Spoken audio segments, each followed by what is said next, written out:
એવો રાજા કે જ્યારે દેશ છોડીને ભાગ્યો ત્યારે કૂતરાઓને તો લઈ ગયા પણ પોતાની બે બેગમોને ઇન્ડિયામાં જ ભૂલી ગયા. કોણ છે આ રાજા? આવો જાણીએ.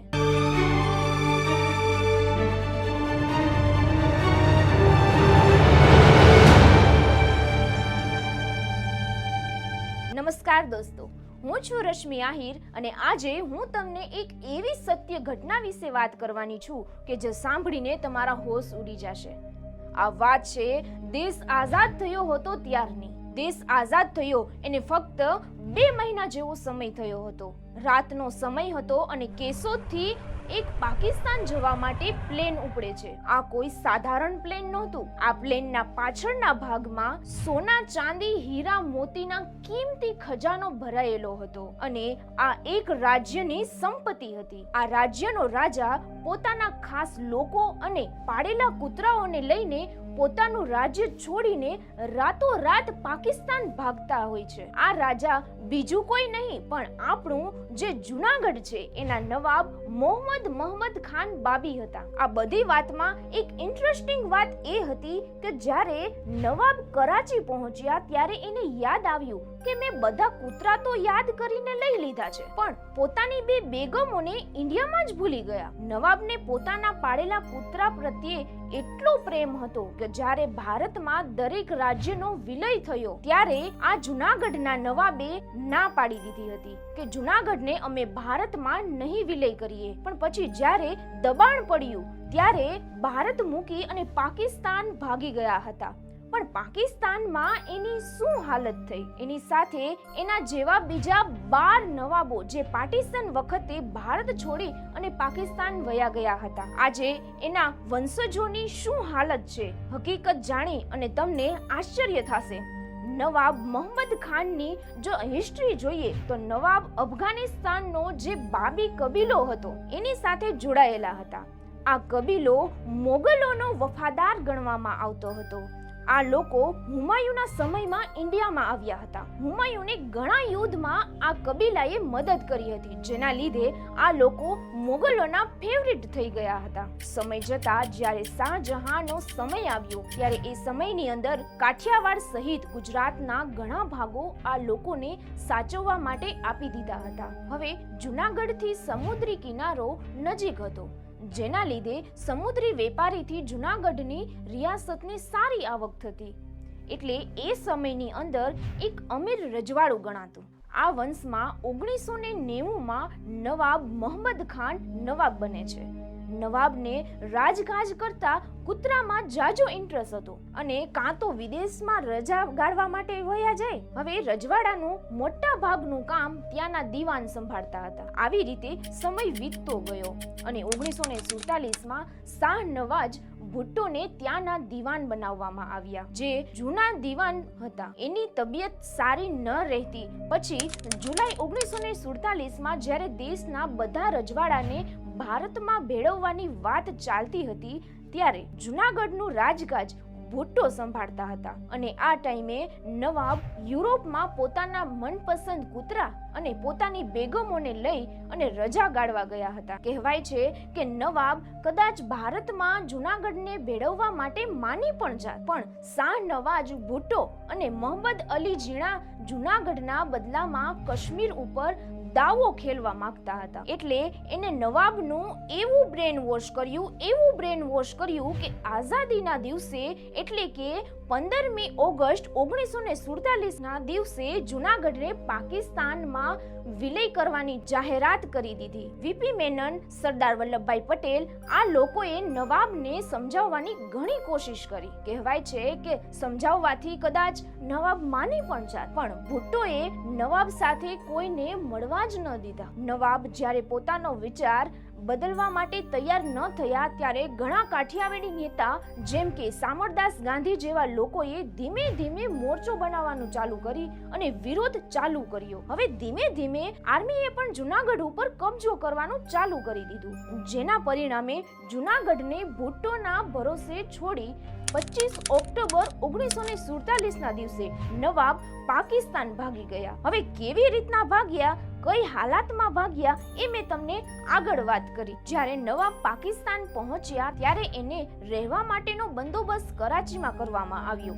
જ્યારે બીજી બાજુ ભુટ્ટો લાખ કોશિશ કરે છે જૂનાગઢને પાકિસ્તાનમાં મેળવવાની. પછી નવેમ્બર મહિનામાં ભુટ્ટો પણ ભારત છોડી અને પાકિસ્તાન પહોંચી ગયા હતા. આ બાજુ નવાબ પોતાની બધી સંપત્તિને છોડી અને પાકિસ્તાન પહોંચી ગયા, પણ એને ત્યાં એ સન્માન ન મળ્યું જેની એને આશા હતી. અને ત્યારે બીજી બાજુ ભારતમાં પોતાના રાજ્યોનો વિલય કરવા વાળા જેટલા પણ રાજા હતા બધાને ખૂબ સન્માન મળ્યું. એ સમયની અંદર ભારત સરકાર 2.5 લાખથી 5 લાખ સુધીની રકમ પ્રીવી પર્સ તરીકે આ રાજ્યોના રાજાઓને આપતી હતી અને સરકારે એના મહેલો ઉપર કબજો નહોતો કર્યો. જ્યારે બીજી બાજુ પોતાના મહેલો રાજપાટ છોડી અને પાકિસ્તાન જવાવાળા નવાબોને કોઈ અલગ રિયાસત ન મળી. પોતાનું બધું છોડીને આવ્યા હોવા છતાં પાકિસ્તાન સરકાર થોડાક પૈસા આપતી, પણ એ બહુ ઓછી રકમ હતી. જો મોહમ્મદ ખાન ભારતમાં રહ્યા હોત તો એને 2 થી 3 લાખ રૂપિયા જેટલા મળે, અને જે આજના સમયમાં ગણીએ તો કરોડો રૂપિયા ગણાય. પણ નવાબ ભોળા હતા. ભુટ્ટો ઝીણાની વાતોમાં આવી અને પોતાનું બધું ખોઈ બેઠા. જ્યારે બીજી બાજુ શાહનવાજ ભુટ્ટો ખૂબ ચાલાક હતા અને પાકિસ્તાનમાં એને સન્માન પણ મળ્યું અને રાજકારણમાં એન્ટ્રી પણ મળી ગઈ. તો જે રીતે નવાબની નવાબિયત ખોવાતી જતી હતી, તો બીજી બાજુ શાહનવાજ ભુટ્ટોની રાજકારણમાં સિતારો ચમકતો જાતો હતો. આગળ જતા શાહનવાજ ભુટ્ટો પાકિસ્તાનના પીએમ બન્યા. જ્યારે બીજી બાજુ નવાબને કોઈ પાકિસ્તાનમાં ઓળખતું પણ નહોતું. 1959માં નવાબનું નિધન થઈ ગયું અને નવાબના નિધન પછી એનો દીકરો નવાબ બને છે. જૂનાગઢનો એક એવો રાજા જેની પાસે કોઈ રાજપાટ નહોતું. આ જૂનાગઢ 1972માં શાહનવાજ ભુટ્ટોના દીકરા ઝુલ્ફિકાર અલી ભુટ્ટો પાકિસ્તાનના પીએમ બને છે. એક રીતે કહીએ તો સાચી સત્તા નવાબના હાથમાંથી દિવાનના હાથમાં વહી ગઈ હતી. આ જ સમયે ભારતમાં ઇન્દિરા ગાંધીએ જે પ્રીવી પર્સ હતું એને બેન્ડ કરાવી દીધું અને એના આ નિર્ણયથી ભારતમાં એના બહુ વખાણ પણ થયા. આ નિર્ણયના લીધે એની ઇમેજ ગરીબોના નેતા તરીકે થઈ ગઈ હતી અને ઇન્દિરા ગાંધીએ 1971નું યુદ્ધ જીતી અને ઈસ્ટ પાકિસ્તાનને બાંગ્લાદેશ બનાવી દીધું હતું. પાકિસ્તાનના 2 કટકા કરી નાખ્યા હતા, જેના લીધે ઝુલ્ફિકાર અલી ભુટ્ટોને એવું લાગ્યું કે જો હું પણ પ્રીવી પર્સ બંધ કરી દઉં તો મારી પણ ઇમેજ માણસોમાં સારી જશે અને જે બાંગ્લાદેશની હાર થઈ છે માણસોનું એમાંથી ધ્યાન હટી જશે. એટલે એણે પણ ઇન્દિરા ગાંધીની દેખાદેખીમાં પ્રીવી પર્સ બંધ કરવા માટે ઓર્ડિનન્સ મૂકી દીધું. એટલે હવે જૂનાગઢના નવાબનો ખર્ચા પાણી બંધ કરવાના વિચારમાં હતા. આ નિર્ણય ભારત છોડી અને જવાવાળા નવાબો હતા. વિરોધ કર્યો. નવાબોની હાલત પેપરની હેડલાઇન બનવા માંડી. આ નવાબનું કહેવાનું એમ હતું કે જ્યારે ભારત છોડી અને પાકિસ્તાનમાં ભળવાની લાલચ આપવામાં આવી ત્યારે તો સરકારે અમારા માટે થઈને દેશના ખજાના ખોલી નાખ્યા હતા અને આજે અમારી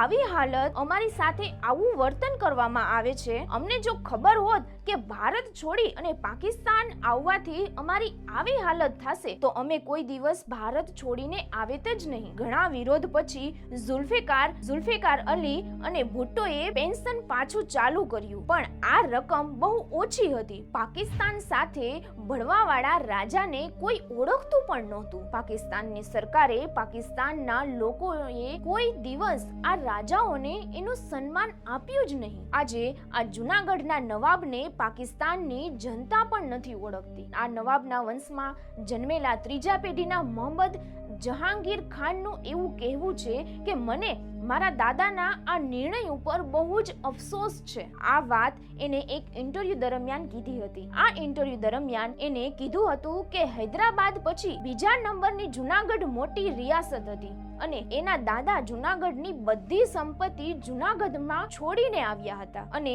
એને જૂનાગઢની સંપત્તિના બદલામાં પાકિસ્તાન પાસે કોઈ દિવસ કાંઈ માંગ્યું જ નથી. છતાં પણ આજે પાકિસ્તાનને એને પોતાના હાલ ઉપર છોડી દીધા છે. આજે આ લોકોને જે પેન્શન આપવામાં આવે છે એ એક ચોકીદારના પગાર કરતા પણ ઓછું છે. આ હાલત ખાલી જૂનાગઢના જ નવાબની જ નહોતી, પણ ભારત છોડી અને જેટલા પણ નવાબો ગયા હતા પાકિસ્તાન, બધાના પરિવારની આ એક જ હાલત છે. વર્ષ 1971માં પાકિસ્તાનની સરકારે આ નવાબોનું રોયલ સ્ટેટસ જ પૂરું કરી દીધું, જેના લીધે નવાબોની નવાબિયત જ વહી ગઈ. જ્યારે બીજી બાજુ ભારતમાં સિંધિયા, ગોહિલવાડ, ગાયકવાડ બધા રજવાડાને પૂરેપૂરું સન્માન મળે છે ની સાથે રાજકારણમાં એન્ટ્રી પણ મળી ગઈ. જ્યારે બીજી બાજુ પાકિસ્તાનના નવાબોને આજે કોઈ પૂછવા વાળું પણ નથી કે તમે કઈ હાલતમાં છો. આ હતી જૂનાગઢના નવાબ થર્ડ અને બીજા 12 નવાબોની સ્ટોરી. ધન્યવાદ.